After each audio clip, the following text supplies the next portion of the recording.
எங்கேயாவது எப்போதாவது ஏதாவது ஒரு காகிதத்தின் ஓரத்தில் எந்த கவிதையை வாசித்தாலும் அடடா, இதை நாம் எழுதியிருக்கலாமே என்றே நெஞ்சம் ஏங்கும்.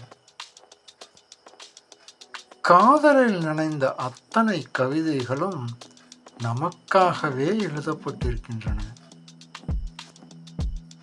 அழகை பற்றிய ஒவ்வொரு கவிதையும் உன்னை வர்ணிக்கவே என்றுதான் நினைத்துக் கொள்கிறேன். உலகின் எல்லா கவிதைகளும் உனக்காகவும் எனக்காகவும் தான் படைக்கப்பட்டிருக்கின்றன.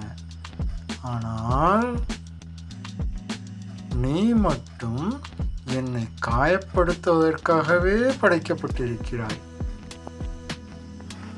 என் இதயம் படைக்கப்பட்டதன் நோக்கமே நீ அதை உடைத்து விளையாட வேண்டும் என்பதற்காகத்தானே.